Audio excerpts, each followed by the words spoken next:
साथियों नमस्कार। आज हम देखेंगे जब जनता बगावत करती है 1857 और उसके बाद। चित्र में हम देखें सिपाही और किसान विद्रोह के लिए ताकत जुटाते हुए।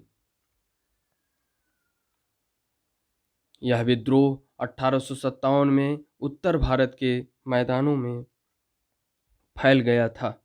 नीतियां और लोग। पिछले अध्याय में आपने ईस्ट इंडिया कंपनी की नीतियों और जनता पर उसके प्रभावों के बारे में पढ़ा। इन नीतियों से राजाओं, रानियों, किसानों, जमींदारों, आदिवासियों, सिपाहियों सब पर तरह तरह से असर पड़े।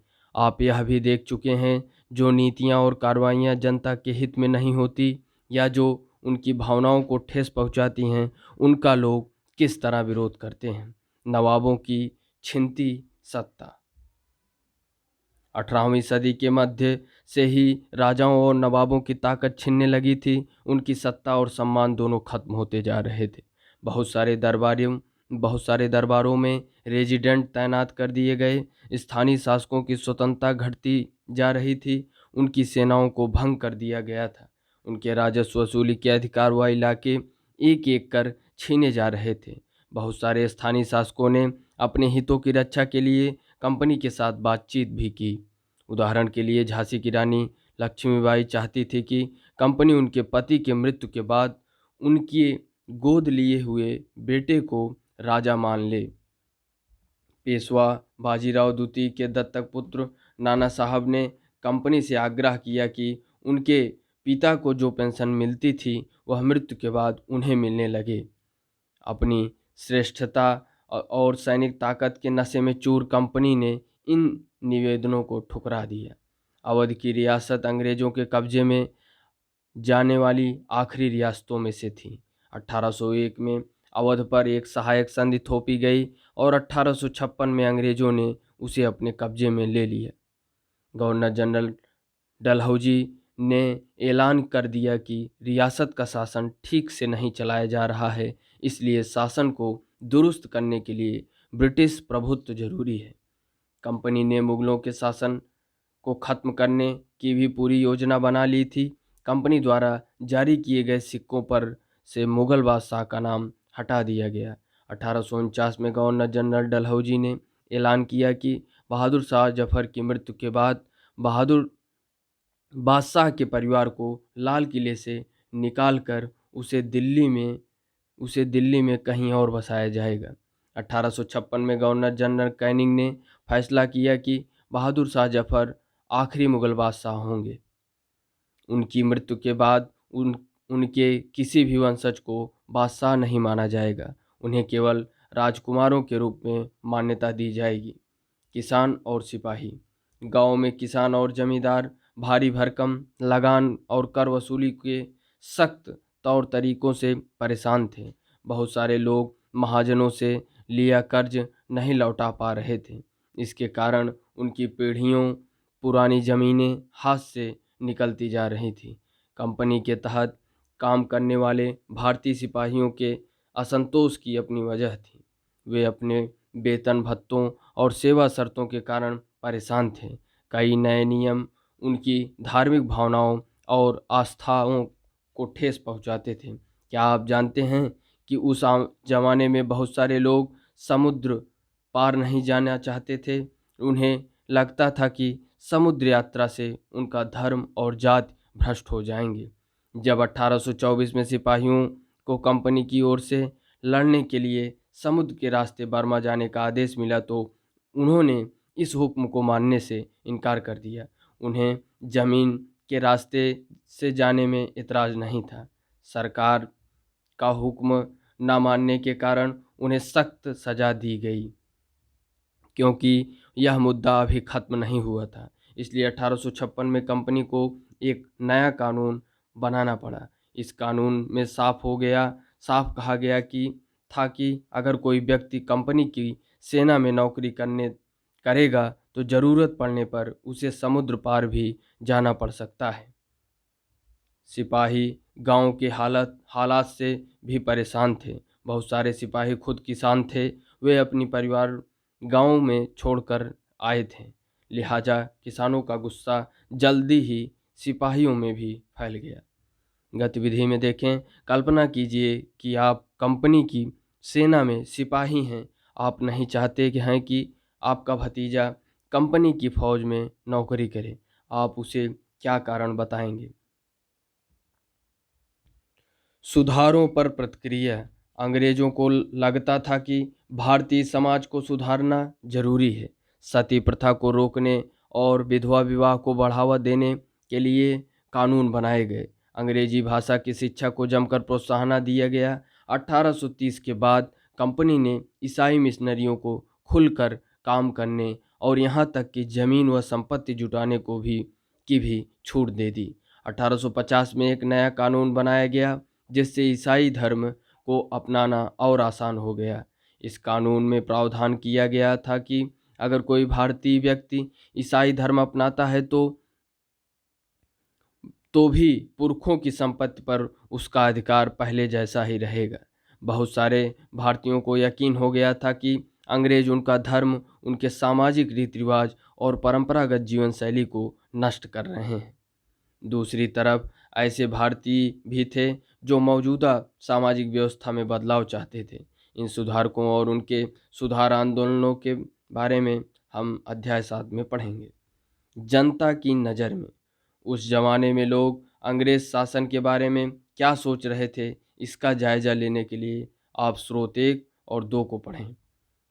चित्र में हम देख लें कि उत्तर भारत के बाजारों में सिपाही खबरें और अफवाहें फैलाते हुए देख रहे हैं आप किस तरीके से उत्तर भारत के बाजारों में सिपाही खबरें और अफवाह फैलाते हुए।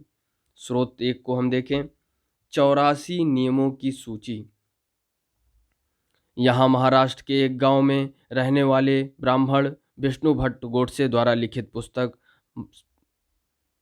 माझा प्रवास के कुछ अंश दिए गए हैं। विष्णु भट्ट और उनके चाचा मथुरा में आयोजित किए जा रहे एक यज्ञ में भाग लेने के लिए निकले थे। विष्णु भट्ट और उनके चाचा मथुरा में आयोजित किए जा रहे यज्ञ में भाग लेने के लिए निकले थे। विष्णु भट्ट लिखते हैं कि रास्ते में उनकी मुलाकात कुछ सिपाहियों से हुई, जिन्होंने उन्हें सलाह दी कि वे वापस लौट जाएं, क्योंकि 3 दिन के भीतर चारों तरफ कोहराम मच जाएगा।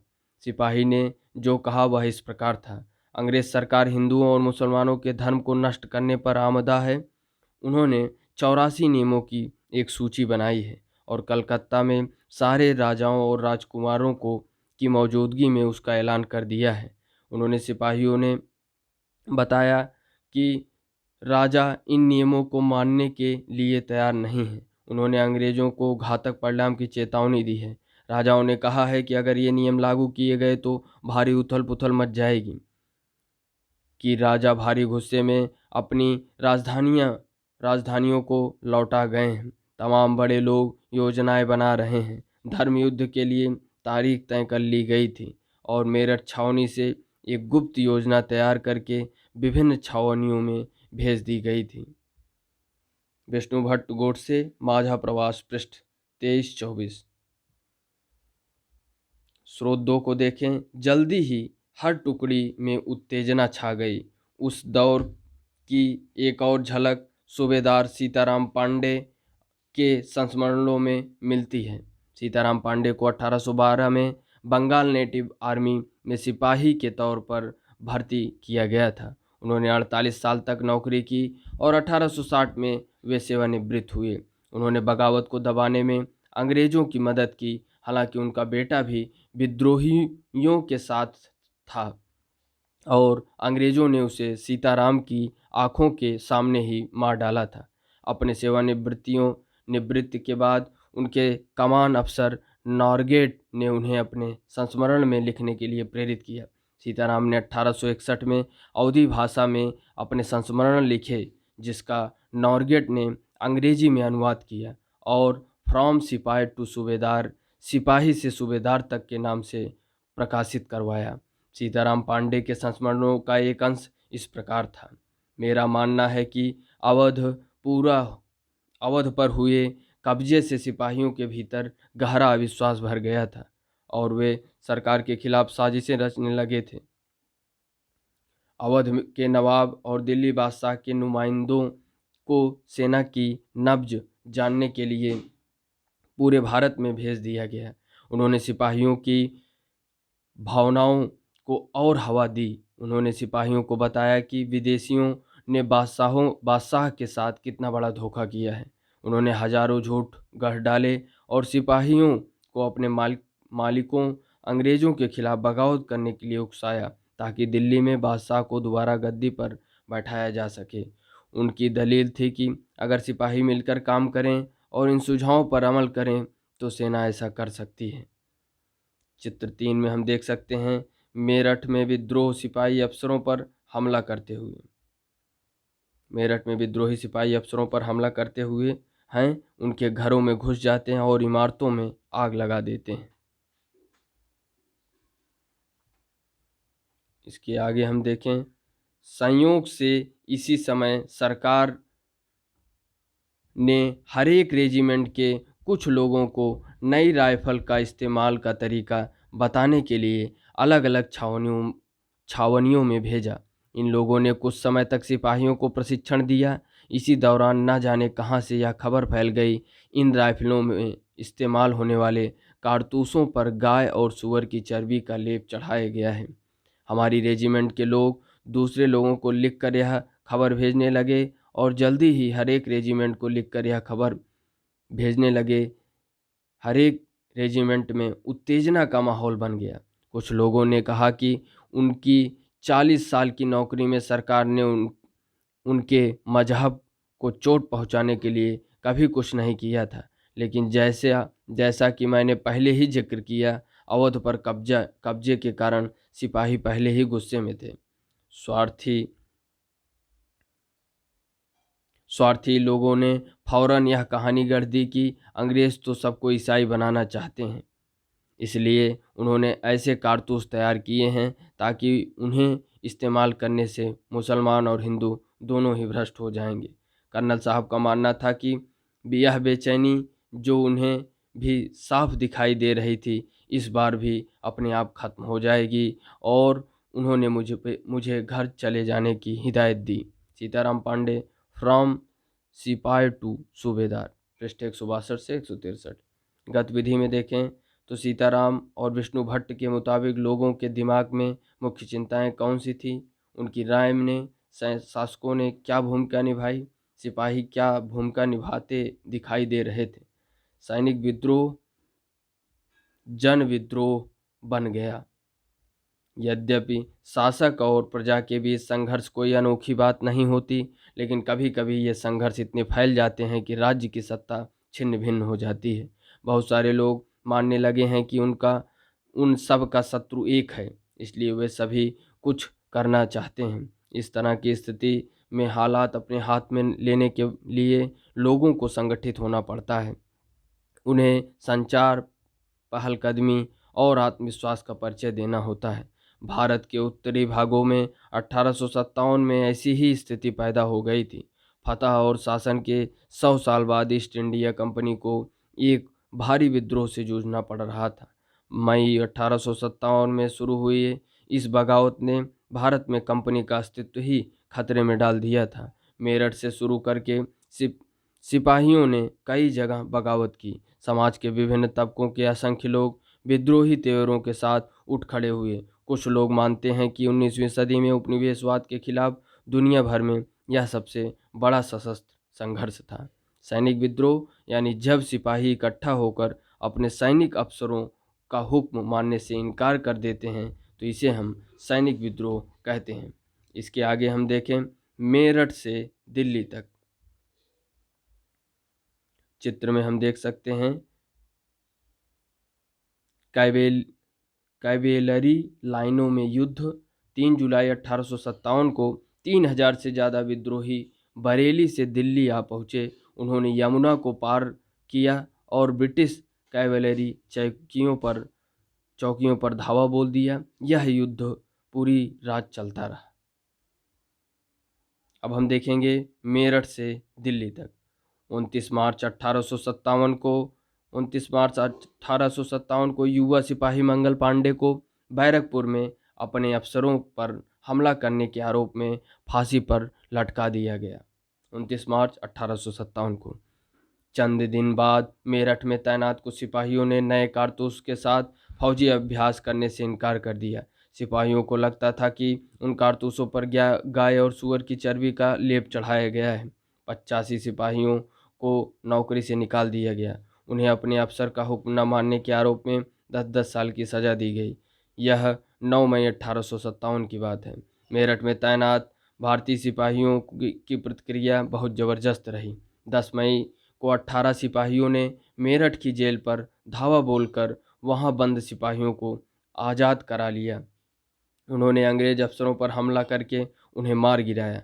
उन्होंने बंदूक और हथियार कब्जे में ले लिए और अंग्रेज़ों की इमारतों व संपत्तियों को आग के हवाले कर दिया। उन्होंने फिरंगियों के खिलाफ युद्ध का ऐलान कर दिया। सिपाही पूरे देश में अंग्रेज़ों के शासन को ख़त्म करने पर आमादा थे, लेकिन सवाल यह था कि अंग्रेज़ों के जाने के बाद देश का शासन कौन चलाएगा। सिपाहियों ने इसका भी जवाब ढूंढ निकाला। वे मुगल सम्राट बहादुर शाह जफर को देश का शासन सौंपना चाहते थे। मेरठ के कुछ सिपाहियों की एक टोली 10 मई को रात को घोड़ों पर सवार होकर मुंह अंधेरे ही दिल्ली पहुंच गई। जैसे ही उनके आने की खबर फैली, दिल्ली में तैनात टुकड़ियों ने भी बगावत कर दी। यहाँ भी अंग्रेज अफसर मारे गए। देसी सिपाहियों ने हथियार व गोला बारूद कब्जे में ले लिया और इमारतों को आग लगा दी। विजयी सिपाही लाल किले की दीवारों के आसपास जमा हो गए। वे बादशाह से मिलना चाहते थे। बादशाह अंग्रेज़ों को भारी ताकत से दो दो हाथ करने को तैयार नहीं थे, लेकिन सिपाही भी अड़े रहे। फिरंगी यानी विदेशी, इस शब्द में अपमान का भाव आता है। मंगल पांडे की स्मृति में जारी डाक टिकट। आखिरकार वे जबरन महल में घुस गए और उन्होंने बहादुर शाह जफर को अपना नेता घोषित कर दिया। बूढ़े बहादुर शाह को सिपाहियों की यह मांग माननी पड़ी। उन्होंने देश भर के मुखियाओं और शासकों को चिट्ठी लिखकर अंग्रेजों से लड़ने के लिए भारतीय राज्यों का एक संघ बनाने का आह्वान किया। बहादुर शाह के इस एकमात्र कदम के गहरे परिणाम सामने आए। अंग्रेजों से पहले देश के एक बहुत बड़े हिस्से पर मुगल साम्राज्य का ही शासन था। ज़्यादातर छोटे शासक और रजवाड़े मुगल बादशाह के नाम पर ही अपने इलाकों पर का शासन चलाते थे। ब्रिटिश शासन के विस्तार से भयभीत ऐसे बहुत सारे शासकों को लगता था कि अगर मुगल बादशाह दोबारा शासन स्थापित कर लें तो वे मुगल आधिपत्य में दोबारा अपने इलाकों का शासन बेफिक्र होकर चलाने लगेंगे। अंग्रेज़ों को इन घटनाओं की उम्मीद नहीं थी। उन्हें लगता था कि कारतूसों के मुद्दे पर पैदा हुई उथल पुथल कुछ समय में शांत हो जाएगी, लेकिन जब बहादुर शाह जफर ने बगावत को अपना समर्थन दे दिया तो स्थिति रातों रात बदल गई। अक्सर ऐसा होता है कि जब लोगों को कोई रास्ता दिखाई देने लगता है तो उनका उत्साह और साहस बढ़ जाता है। इससे उन्हें आगे बढ़ने की हिम्मत, उम्मीद और आत्मविश्वास मिलता है। बगावत फैलने लगी। जब दिल्ली से अंग्रेजों के पैर उखड़ गए तो लगभग एक हफ्ते तक कहीं कोई विद्रोह नहीं हुआ। जाहिर है खबर फैलने में भी कुछ समय तो लगना ही था, लेकिन फिर तो विद्रोहों का सिलसिला ही शुरू हो गया। एक के बाद एक हर रेजिमेंट में सिपाहियों ने विद्रोह कर दिया और वे दिल्ली, कानपुर व लखनऊ जैसे मुख्य बिंदुओं पर दूसरी टुकड़ियों का साथ देने को निकल पड़े। उनकी देखा देखी कस्बों और गांव के लोग भी बगावत के रास्ते पर चलने लगे। वे स्थानीय नेताओं, जमींदारों और मुखियाओं के पीछे संगठित हो गए। ये लोग अपनी सत्ता स्थापित करने और अंग्रेजों से लोहा लेने को तैयार थे। स्वर्गीय पेशवा बाजीराव के दत्तक पुत्र नाना साहब कानपुर के पास रहते थे। उन्होंने सेना इकट्ठा की और ब्रिटिश सरकार को शहर से खदेड़ दिया। उन्होंने खुद को पेशवा घोषित कर दिया। उन्होंने ऐलान किया कि वह बादशाह बहादुर शाह जफर के तहत गवर्नर हैं। लखनऊ की गद्दी से हटा दिए गए नवाब वाजिद अली शाह के बेटे बिरजस कद्र को नया नवाब घोषित कर दिया गया। चित्र में आप देख सकते हैं जैसे जैसे विद्रोह फैला, छावनियों में अंग्रेज अफसरों को मारा जाने लगा। ऊपर आप नाना साहब को देख सकते हैं, इसके ऊपर आप बहादुर शाह जफर को देख सकते हैं। इसके आगे हम देखेंगे बिरजिस कद्र ने भी बहादुर शाह जफर को अपना बादशाह मान लिया। उनकी मां बेगम हजरत महल ने अंग्रेजों के खिलाफ विद्रोहों को बढ़ावा देने में बढ़ चढ़कर हिस्सा लिया। झांसी में रानी लक्ष्मीबाई भी विद्रोही सिपाहियों के साथ जा मिली। उन्होंने नाना साहब के सेनापति तात्या टोपे के साथ मिलकर अंग्रेजों को भारी चुनौती दी। मध्य प्रदेश के मांडला क्षेत्र में राजगढ़ की राजी रानी अवंतीबाई लोधी ने 4000 सैनिकों की फौज तैयार की और अंग्रेजों के खिलाफ उसका नेतृत्व किया, क्योंकि ब्रिटिश शासन ने उनके राज्य के प्रशासन पर नियंत्रण कर लिया था। विद्रोही टुकड़ियों के सामने अंग्रेजों की संख्या बहुत कम थी। बहुत सारे मोर्चों पर उनकी जबरदस्त हार हुई। इससे लोगों को यकीन हो गया कि अब अंग्रेजों का शासन खत्म हो चुका है। अब लोगों को विद्रोहों में कूद पड़ने का गहरा आत्मविश्वास मिल गया था। खास तौर से अवध के इलाके में चौतरफा बगावत की स्थिति थी। 6 अगस्त 1857 को लेफ्टिनेंट कर्नल टाइटलर ने अपने कमांडर इन चीफ को टेलीग्राम भेजा, जिसमें उसने अंग्रेजों के भय को व्यक्त किया था। हमारे लोग विरोधियों की संख्या और लगातार लड़ाई से थक गए हैं। एक एक गांव हमारे खिलाफ है, जमींदार भी हमारे खिलाफ खड़े हो रहे हैं।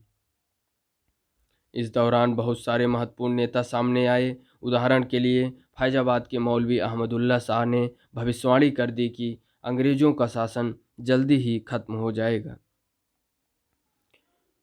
वह समझ चुके थे कि जनता क्या चाहती है। इसी आधार पर उन्होंने अपने समर्थकों की एक विशाल संख्या जुटा ली। अपने समर्थकों के साथ वे भी अंग्रेजों से लड़ने लखनऊ जा पहुँचे। दिल्ली में अंग्रेजों का सफाया करने के लिए बहुत सारे गाजी यानी धर्म योद्धा इकट्ठा हो गए थे। बरेली के सिपाही बख्त खान ने लड़ाकों की एक विशाल टुकड़ी के साथ दिल्ली की ओर कूच कर दिया। वह इस बगावत में एक मुख्य व्यक्ति साबित हुए। बिहार के एक पुराने जमींदार कुंवर सिंह ने भी विद्रोही सिपाहियों का साथ दिया और महीनों तक अंग्रेजों से लड़ाई लड़ी। तमाम इलाकों के नेता और लड़ाके इस युद्ध में हिस्सा ले रहे थे। आप देख सकते हैं चित्र में वीर कुंवर सिंह और रानी लक्ष्मीबाई। गतिविधि में देखें तो मुगल सम्राट विद्रोहियों का समर्थन करने के लिए क्यों तैयार हुए, और दूसरा सिपाहियों के प्रस्ताव को मानने से पहले उन्होंने हालात का जो हिसाब लगाया उसके बारे में एक अनुच्छेद लिखें। इसके आगे हम देखें कंपनी का पलटवार। इस उथल पुथल के बावजूद अंग्रेजों ने हिम्मत नहीं छोड़ी। कंपनी ने अपनी पुरानी ताकत लगाकर विद्रोह को कुचलने का फैसला लिया। उन्होंने इंग्लैंड से और फौजी मंगवाए। विद्रोहियों को जल्दी सजा देने के लिए नए कानून बनाए और विद्रोह के मुख्य केंद्रों पर धावा बोल दिया। सितंबर 1857 में दिल्ली दोबारा अंग्रेजों के कब्जे में आ गई। अंतिम मुगल बादशाह बहादुर शाह जफर पर मुकदमा चलाया गया और उन्हें आजीवन कारावास की सजा दी गई। उनके बेटों को उनकी आंखों के सामने गोली मार दी गई। बहादुर शाह और उनकी पत्नी बेगम जीनत महल को अक्टूबर 1858 में रंगून जेल में भेज दिया गया। इसी जेल में नवंबर 1862 में बहादुर शाह जफर ने अंतिम सांस ली। दिल्ली पर अंग्रेजों का कब्जा हो जाने का यह मतलब नहीं था कि विद्रोह खत्म हो चुका था। इसके बाद भी लोग अंग्रेजों से टक्कर लेते रहे। व्यापक बगावत की विशाल ताकत को कुचलने के लिए अंग्रेजों को अगले 2 साल तक लड़ाई लड़नी पड़ी। मार्च 1858 में लखनऊ अंग्रेजों के कब्जे में चला गया। जून 1858 में रानी लक्ष्मीबाई की शिकस्त हुई और उन्हें मार दिया गया। दुर्भाग्यवश ऐसा ही रानी अवंतीबाई लोधी के साथ हुआ। खेड़ी की शुरुआती विजय के बाद उन्होंने अपने आप को अंग्रेजी फौज से घिरा पाया और वे शहीद हो गई। तात्या टोपे मध्य भारत के जंगलों में रहते हुए आदिवासियों और किसानों की सहायता से छापामार युद्ध चलाते रहे। जिस तरह पहले अंग्रेजों के खिलाफ मिली सफलताओं से विद्रोहियों को उत्साह मिला था, उसी तरह विद्रोही ताकतों की हार से लोगों की हिम्मत टूटने लगी। बहुत सारे लोगों ने विद्रोहियों का साथ छोड़ दिया। अंग्रेजों ने भी लोगों का विश्वास जीतने के लिए हर संभव प्रयास किया। चित्र में आप देख सकते हैं तात्या टोपे की स्मृति में जारी डाक टिकट। गतिविधि में देखें, उन स्थानों की सूची बनाएं जहां 1857 के मई, जून और जुलाई महीनों में विद्रोह हुए। चित्र में आप देख लें कि विद्रोही सिपाही मेरठ से दिल्ली की तरफ कूच करते हुए। शुरू में अंग्रेजी सेनाओं को दिल्ली की भारी किलेबंदी को तोड़ने में मुश्किल हुई।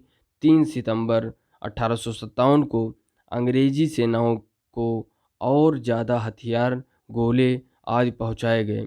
वे गाड़ियों पर लदे हुए थे जिन्हें हाथी खींच रहे थे और इनकी कतार 7 मील लंबी थी। इसके बाद देखें तो चित्र 14, अंग्रेजी टुकड़ियां दिल्ली में घुसने के लिए कश्मीरी गेट को बारूद से उड़ा देती हैं।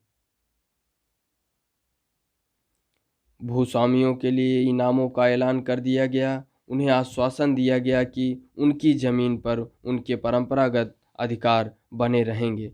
जिन्होंने विद्रोह किया था उनसे कहा गया कि अगर वे अंग्रेजों के सामने समर्पण कर देते हैं और अगर उन्होंने किसी अंग्रेज की हत्या नहीं की है तो वे सुरक्षित रहेंगे और ज़मीन पर उनके अधिकार और दावेदारी बनी रहेगी। इसके बावजूद सैकड़ों सिपाहियों, विद्रोहियों, नवाबों और राजाओं पर मुकदमे चलाए गए और उन्हें फांसी पर लटका दिया गया। विद्रोह के बाद के साल अंग्रेजों ने 1859 के आखिर तक देश पर दोबारा नियंत्रण पा लिया था, लेकिन अब वे पहले वाली नीतियों के सहारे शासन नहीं चला सकते थे। अंग्रेजों ने जो अहम बदलाव किए वे निम्नलिखित हैं। इससे पहले हम देख लें चित्र 15, जिसमें अंग्रेज टुकड़ियां कानपुर के पास विद्रोहियों को पकड़ लेती हैं। ध्यान से देखें किस तरह कलाकार ने अंग्रेज सिपाहियों को बहादुरी से विद्रोहियों पर धावा बोलते हुए दिखाया है। अब हम अंग्रेजों द्वारा अहम बदलावों को देखें। पहला, ब्रिटिश संसद ने 1858 में एक नया कानून पारित किया और ईस्ट इंडिया कंपनी के सारे अधिकार ब्रिटिश साम्राज्य के हाथ में सौंप दिए ताकि भारतीय मामलों को ज़्यादा बेहतर ढंग से संभाला जा सके। ब्रिटिश मंत्रिमंडल के एक सदस्य को भारत मंत्री के रूप में नियुक्त किया गया। उसे भारत के शासन से संबंधित मामलों को संभालने का जिम्मा सौंपा गया। उसे सलाह देने के लिए एक परिषद का गठन किया गया जिसे इंडिया काउंसिल कहा जाता था। भारत के गवर्नर जनरल को वायसराय का ओहदा दिया गया। इस प्रकार उसे इंग्लैंड के राजा रानी का निजी प्रतिनिधि घोषित कर दिया गया। फलस्वरूप अंग्रेज सरकार ने भारत के शासन की जिम्मेदारी सीधे अपने हाथों में ले ली। दूसरा, हम देखें, देश के सभी शासकों को भरोसा दिया गया कि भविष्य में कभी भी उनके भूक्षेत्र पर कब्जा नहीं किया जाएगा। उन्हें अपनी रियासत, अपने वंशजों, यहाँ तक कि दलित दत्तक पुत्रों को सौंपने की छूट दी गई, लेकिन उन्हें इस बात के लिए प्रेरित किया गया कि वे ब्रिटेन की रानी को अपना आधिपत्य स्वीकार करें। इस तरह भारतीय शासकों को ब्रिटिश साम्राज्य के अधीन शासन चलाने की छूट दी गई। सेना में भारतीय सिपाहियों का अनुपात कम करने और यूरोपीय सिपाहियों की संख्या बढ़ाने का फैसला लिया गया। यह भी तय किया गया कि अवध, बिहार, मध्य भारत और दक्षिण भारत से सिपाहियों को भर्ती करने की बजाय अब गोरखा, सिखों और पठानों में से ज़्यादा सिपाही भर्ती किए जाएंगे। मुसलमानों कि जमीन और संपत्ति बड़े पैमाने पर जब्त की गई, उन्हें संदेह व शत्रुता के भाव से देखा जाने लगा। अंग्रेजों को लगता था कि यह विद्रोह उन्होंने ही खड़ा किया था। अंग्रेजों ने फैसला किया कि वे भारत के लोगों के धर्म और सामाजिक रीति रिवाजों का सम्मान करेंगे। भूस्वामियों और जमींदारों की रक्षा करने तथा जमीन पर उनके अधिकारों की स्थायित्व देने के लिए नीतियां बनाई गईं। इस प्रकार 1857 के बाद इतिहास का एक नया चरण शुरू हुआ। चित्र में आप देख सकते हैं सियालकोट, लाहौर, जालंधर, फिरोजपुर, फिल्लौर, दिल्ली, मेरठ, बरेली, लखनऊ, कानपुर, फैजाबाद। इसमें आप देख सकते हैं विद्रोह के मुख्य केंद्र और विद्रोह के अन्य केंद्रों को।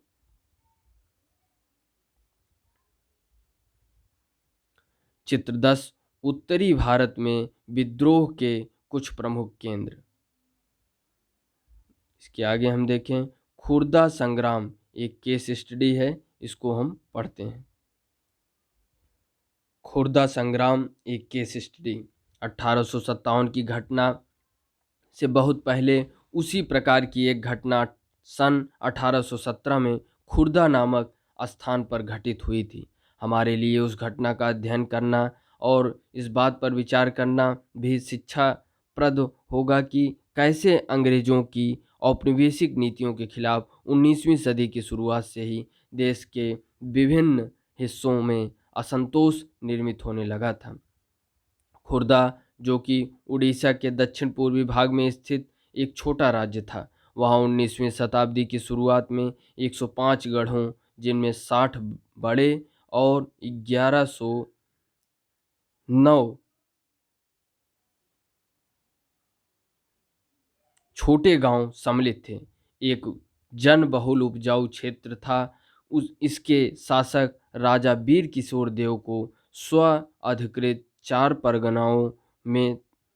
परगनाओं को तथा जगन्नाथ मंदिर के संचालन अधिकार समेत 14 गढ़जातों के प्रशासनिक उत्तरदायित्व को पूर्व में दबाव में आकर मराठाओं को सौंप देना पड़ा था। उनके पुत्र तथा उत्तराधिकारी मुकुंद देवदूती इस दुर्दशा से विचलित थे। अतः अंग्रेजों और मराठाओं के बीच जारी संघर्ष में अपने लिए एक मौका देखते हुए उन्होंने अपने खोए हुए क्षेत्रों तथा जगन्नाथ मंदिर की देखरेख से संबंधित अधिकारों की पुनः प्राप्ति हेतु अंग्रेजों के साथ सलाह मशविरा शुरू कर दिया था। परंतु 1803 में उड़ीसा को अपने कब्जे में लेने के बाद अंग्रेजों ने उन्हें इन दोनों मुद्दों में से किसी पर भी सकारात्मक कार्रवाई करने की दिशा में कोई रुचि नहीं दिखाई। परिणामतः उड़ीसा के दूसरे सामंत राजाओं के साथ मिलकर तथा मराठाओं के गुप्त समर्थन से उन्होंने जबरन अपने अधिकारों को लागू करने का प्रयास किया। इसकी वजह से उन्हें अपने पद से विस्थापित होना पड़ा तथा अंग्रेजों ने उनके राज्य को अपने में मिला लिया। सांत्वना के रूप में एक नियमित अनुदान के साथ, जो कि उनकी पूर्व भू संपत्ति के राजस्व का एकमात्र दशमांश था, अंग्रेजों ने उन्हें जगन्नाथ मंदिर की देखरेख का दायित्व दिया तथा उनका निवास पुरी में निश्चित कर दिया। इस अनैतिक व्यवस्था से उड़ीसा में दमनकारी विदेशी शासनों के ऐसे युग का प्रारंभ हुआ जिसने 1817 में एक गंभीर सशस्त्र संग्राम का मार्ग प्रशस्त किया। खुर्दा को अपने अधीन करने के तुरंत बाद अंग्रेजों ने राजस्व निवृत्त जमीन पर कर लगाने की नीति अपनाई। इसमें राज्य के पूर्व सैनिक वर्ग, जिन्हें पाइक के नाम से जाना जाता था, उनका जीवन बुरी तरह से प्रभावित हुआ। इस नीति की भयावहता राजस्व की मांग में अनुचित वृद्धि और इस संग्रह के दमनकारी तरीकों से और बढ़ गई थी। इस कार्यवाही के फलस्वरूप 1805 और 1817 के बीच में खुर्दा से बड़े पैमाने पर लोग जमीन छोड़कर चले गए।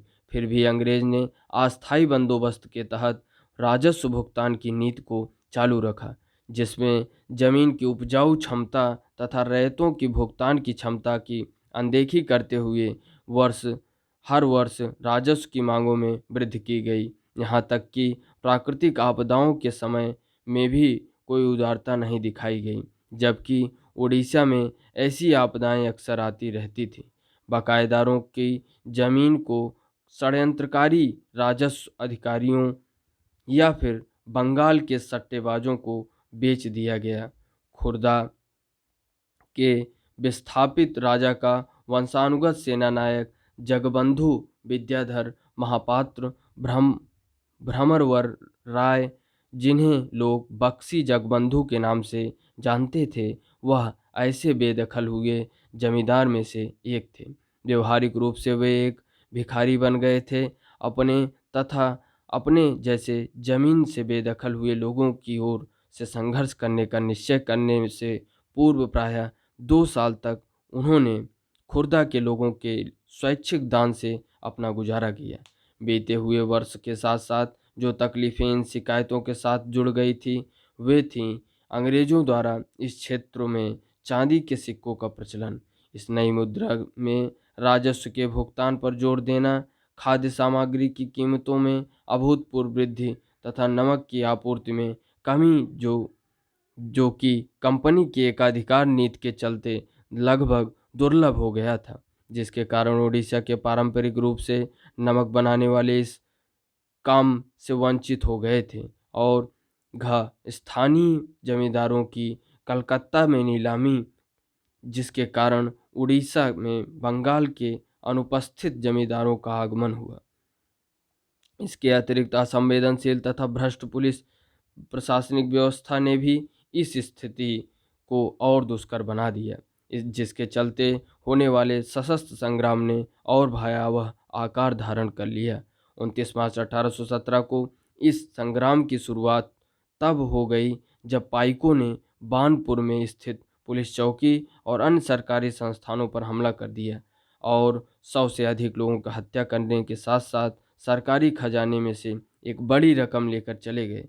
शीघ्र ही खुर्दा को केंद्र करते हुए इस घटना की लहर अलग अलग दिशाओं में फैल गई। उत्साह से भरपूर जमींदार और रैयत पाइकों के साथ मिल गए। जो उनके साथ नहीं मिले उन्हें प्रताड़ित किया गया। एक कर मत दो अभियान भी शुरू कर किया गया। अंग्रेजों ने पाइकों को उनके जमे हुए स्थान को से हटाने की कोशिश की, परंतु असफल रहे।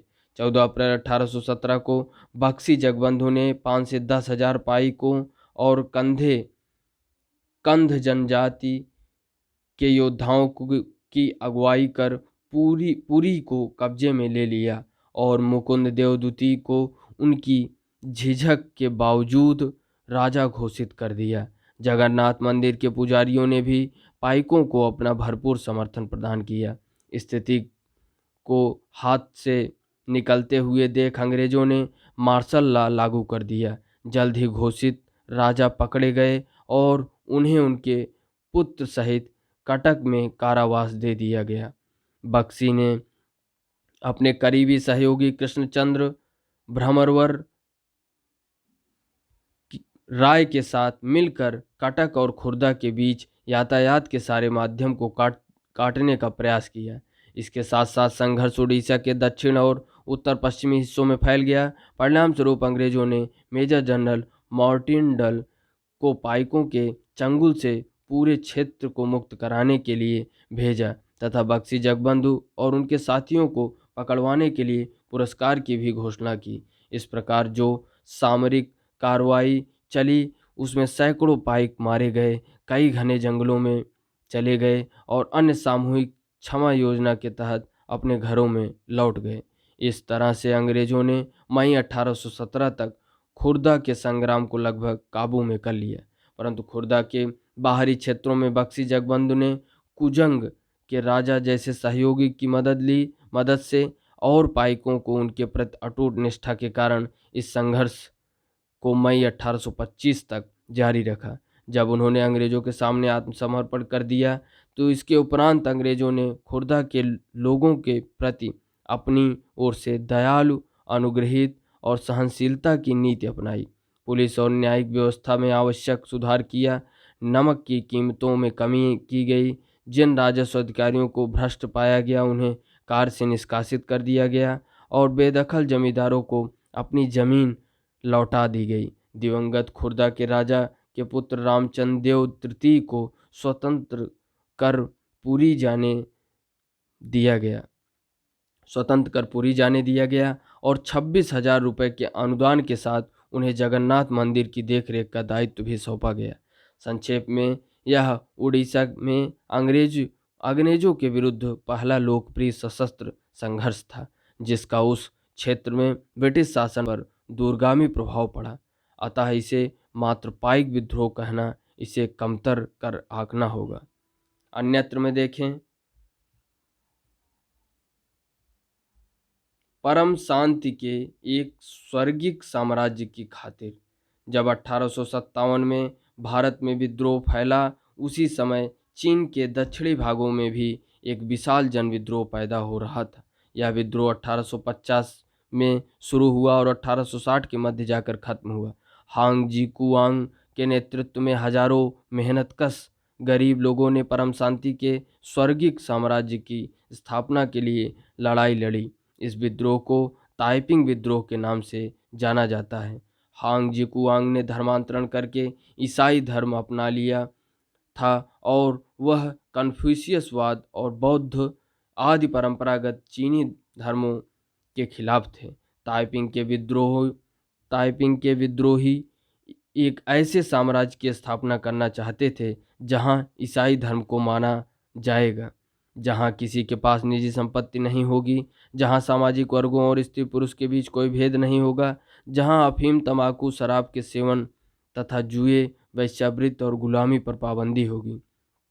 चीन में तैनात अंग्रेज और फ्रांसीसी सेनाओं ने ताइपिंग विद्रोह को दबाने के लिए किंग साम्राज्य के बादशाह को काफ़ी मदद की। चित्र में आप देख सकते हैं ताइपिंग की सेना अपने नेता से मिलते हुए। तो यह रही परम शांति के लिए एक स्वर्गिक साम्राज्य की खातिर का टॉपिक। धन्यवाद। जय हिंद।